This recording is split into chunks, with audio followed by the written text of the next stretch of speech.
There is a moment in every conflict when the room begins to harden. You can feel it before anyone says it. The voices become sharper. The pauses become shorter. People stop listening for meaning and begin listening for weakness.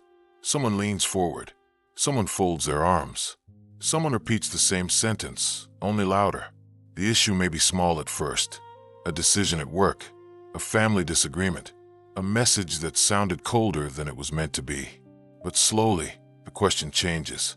It is no longer, what is true? It becomes, who will stand higher? And in that moment, everyone becomes stone, fixed, defended, heavy with the need to be right. Then, from an ancient Chinese text, comes an answer so strange it can almost sound like an insult. Be like water. The Daodejing says, the highest excellence is like water. Water benefits all things and occupies the low place, which all men dislike. Hence its way is near to the Tao.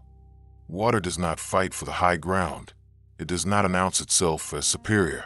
It does not demand that the mountain move. It studies the valley. It enters the cracks. It descends to the place no one wants, and from there, it nourishes everything. To the modern mind, this can sound dangerous.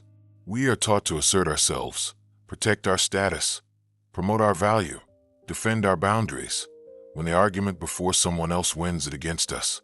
So why would Laozi praise the low place? Why would he call water the image of highest excellence? Is this a teaching about weakness? Or is it pointing toward a strength we have forgotten how to recognize? What if the low place is not the place of defeat? What if humility is not making yourself small, but becoming available to reality, available to learn, available to cooperate, available to help without needing to dominate, available to move around obstacles instead of exhausting yourself against them? And what if non-contention is not passivity, but the refusal to waste life in unnecessary friction? We should be careful here. Modern research does not prove the Daodejing. No experiment can take an ancient image like water and declare, this is scientifically verified. The connection is interpretive, is a conversation across worlds. But modern psychology and social science do give us nearby mirrors. They study humility, cooperation, prosocial behavior, conflict, self-regulation, cultural awareness, and adaptability. And in those mirrors, Laozi's image begins to look less like mystical poetry and more like a precise description of human wisdom. One modern way to understand humility is that it does not mean humiliation. It does not mean having no self. It does not mean letting others erase your boundaries or your dignity. In research on humility in musical settings, humility has been described through qualities like cooperation, other orientation, a lack of superiority, recognition of one's limitations, willingness to learn, and even healthy pride. That last part matters. Healthy pride. Humility is not self-hatred. It is not pretending you have no gifts. It is knowing your gifts without needing them to place you above everyone else. A humble person is not someone who says, I am nothing. A humble person is someone who says, I am not the center of everything. This is the low place. Not shame, not collapse, not submission to harm. The low place is the position from which reality can still teach you. Water does not become weak by going low. It becomes reachable. It touches the roots. It enters dry ground. It gathers in hidden places. It nourishes what pride cannot reach. Imagine a group of musicians rehearsing together. The immature musician wants to be heard over everyone. Every phrase becomes a performance of self. Every pause becomes a threat. The music becomes crowded, not because there are too many notes, but because there's too much ego inside the notes. But the mature musician listens. They adjust. They know when to enter, when to support, when to soften, when to let another instrument carry the melody. Their humility does not make them less skilled. It makes the whole music possible.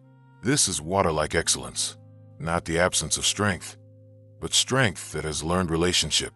The Daodejing continues by naming different forms of excellence. The excellence of a residence is in the suitability of the place. That of the mind is in abysmal stillness. That of associations is in their being with the virtuous. That of government is in securing good order. That of the conduct of affairs is in ability. And that of the initiation of any movement is in timeliness. This is not a vague praise of softness. It is a teaching about fit, right place, right depth, right company, right order, right ability, right time. Water is powerful because it responds to conditions. It does not insist on one form. In a cup, it becomes the shape of the cup. In a riverbed, it follows the riverbed. In winter, it hardens. In heat, it rises. In pressure, it cuts through stone. Water, like humility, is adaptive intelligence.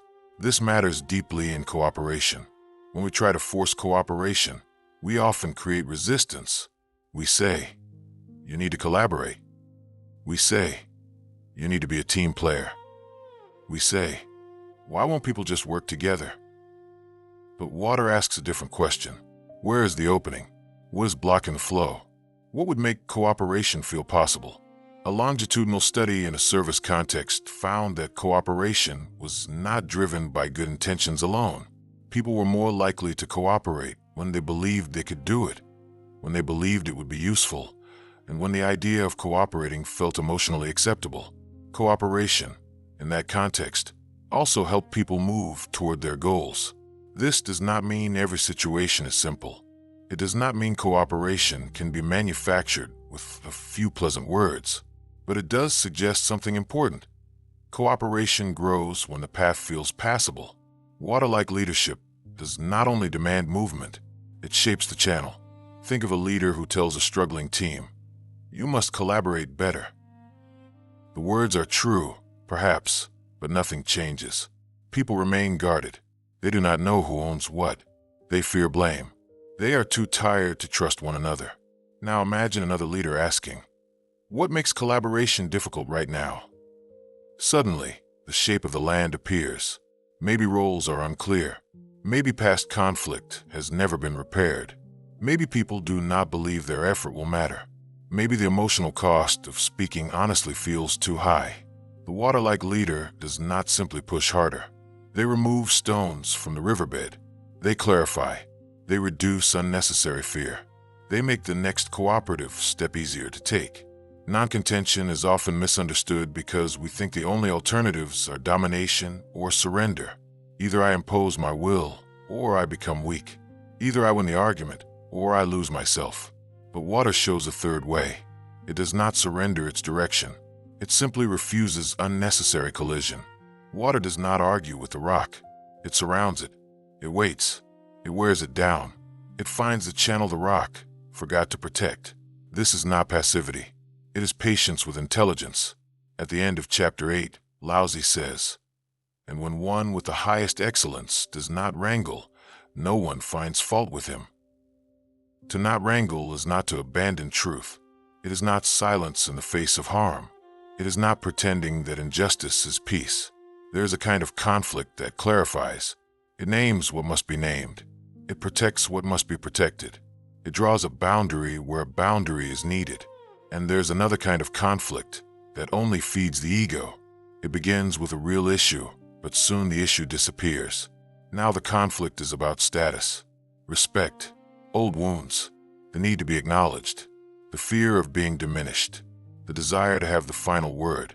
In social systems, that kind of relationship conflict can be costly.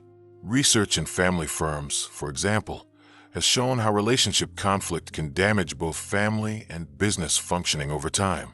In those settings, work, identity, loyalty, money, history, and love are woven together. When conflict becomes personal, it can consume the system from the inside. A conversation about pricing becomes a conversation about loyalty. A decision about succession becomes a replay of childhood. A disagreement about strategy becomes a test of love. The issue is no longer the issue. The water-like person does not necessarily give up their view. They do not abandon the hard conversation, but they refuse to add ego to difficulty. They may say, "Let's slow down." They may say, "I want to solve the problem, but I do not want to wound the relationship." They may say, "This matters, and because it matters, I will not turn it into a contest of pride." This is non-contention, not the absence of strength. Strength without needless friction. But to live this way requires stillness. The Daodejing says, "The excellence of the mind is in abysmal stillness." abysmal stillness, deep stillness, not a shallow calm painted over agitation, but the kind of stillness that has depth beneath it, like a lake whose surface may ripple, while the lower waters remain dark and undisturbed. The still mind is not blank. It is not numb. It is not indifferent. It is simply not possessed by the need to react. We often think of helping others as a purely moral decision. Do I care enough? Am I kind enough? Will I choose compassion? But modern research suggests that prosocial behavior may also involve the body.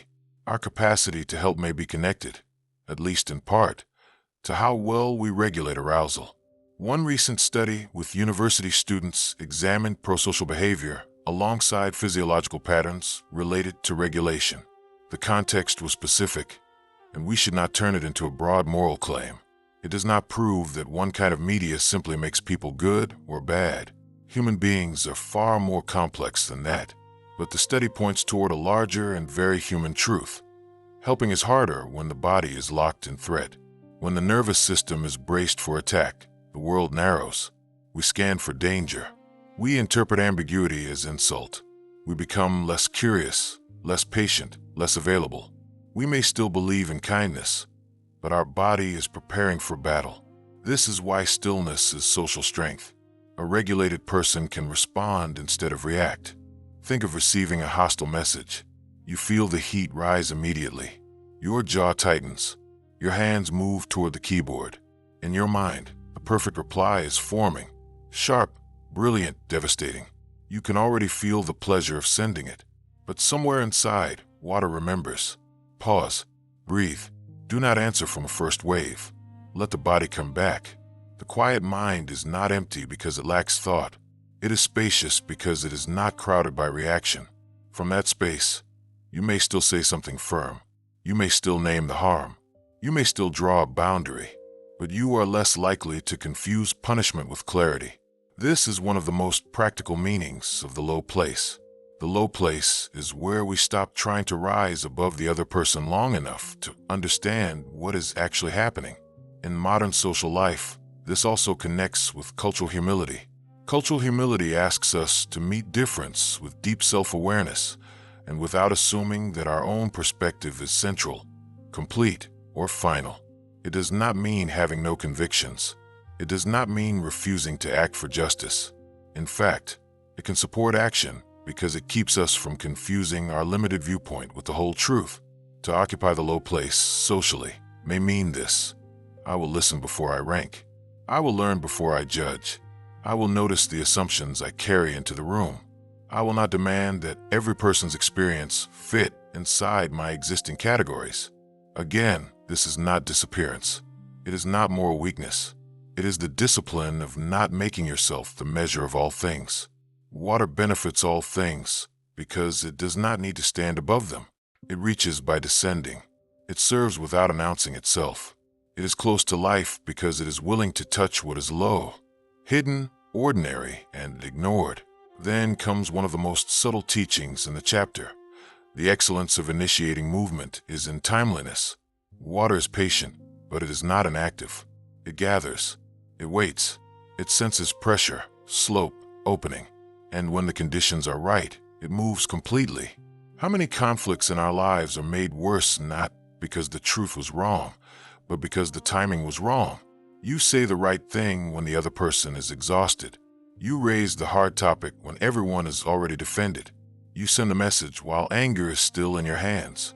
You try to solve in 5 minutes what needed a calmer hour. The water-like person does not merely ask, "What should I say?" They ask, "When can this be heard?" This is not manipulation. It is respect for conditions. A seed does not grow faster because you shout at the soil. A river does not flow uphill because you are impatient. A person does not become receptive simply because you are ready to speak. Wisdom is not only knowing what to say, it is knowing when reality is ready to receive it. And sometimes the most powerful action is delay, not avoidance, not cowardice, but timing. Close the laptop before sending the angry email. Take a walk before making the accusation. Let the meeting end and return tomorrow with clearer language. Wait until the child is calm before teaching the lesson. Wait until your own breath has returned before naming the truth. Water waits without forgetting where it is going. This is the hidden strength of Chapter 8. It is not telling us to become passive, invisible, or weak. It is describing a person whose power is no longer trapped in the need to dominate. Such a person knows where to dwell. They choose environments that support life. They cultivate a mind with depth. They keep good company. They value order without rigidity. They act with competence. They move at the right time.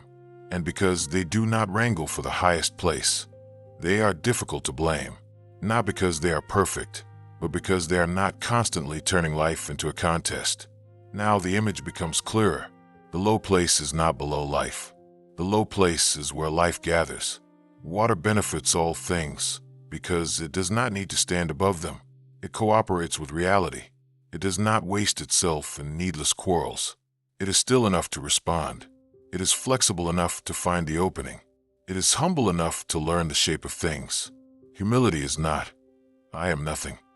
Humility is, I do not need to be above you in order to be whole.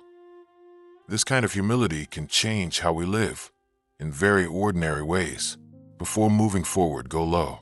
Ask, what am I not seeing yet? Every conflict hides information that pride cannot access. If you enter already certain that you understand everything, you have made yourself a closed vessel. But if you can admit limitation, reality can still enter. When cooperation is needed, do not simply become louder. Make cooperation easier. Ask, does the other person believe this is possible? Do they see why it matters? Does it feel safe enough to take one step? Often, what looks like resistance is not stubbornness. It is a block channel. When conflict rises, do not confuse boundaries with ego war. Ask, am I protecting what matters or defending my status? Sometimes the answer will be that a firm boundary is necessary. Water-like humility does not ask you to accept harm, but sometimes the answer will be that you are fighting not for truth, but for elevation. Before responding, regulate. Ask, is my nervous system ready to help or only ready to strike back? If your body is in battle, your words will carry the flavor of battle, even if your logic is correct. And when you are ready to act, consider timing. Ask, is this the right moment for movement? The same truth can heal or harden depending on when and how it arrives. This is not a technique for becoming agreeable. It is a practice for becoming free. Free from the compulsive need to win every exchange. Free from the fear that listening means losing. Free from the belief that strength must always be hard, high and loud. A stone resists. Water receives. A stone keeps its shape. Water keeps its direction. The stone may stand higher for a time. It may look solid, impressive, unmoved. But water reaches everywhere. It enters the hidden root. It softens the ground. It carries nourishment. It carves canyons not by rage, but by persistence. The water-like person does not become weak. They become available. Available to learn. Available to cooperate. Available to help. Available to move when the time is right. They do not need to occupy the highest place, because they are not trying to prove their existence by standing above others. And because they do not fight for the highest place, they can enter places pride cannot reach. Perhaps the strength of water is this. It does not need to win the argument in order to change the world. So the next time the room begins to harden, the next time the old impulse rises to become stone, pause for a moment. Listen for the river beneath the noise. Ask yourself, where is the low place here? Where is the opening? What would it mean? Not to collapse, not to surrender, but to become water. Because sometimes wisdom does not arrive as a victory. Sometimes it arrives as a softening. And through that softening, life begins to move again.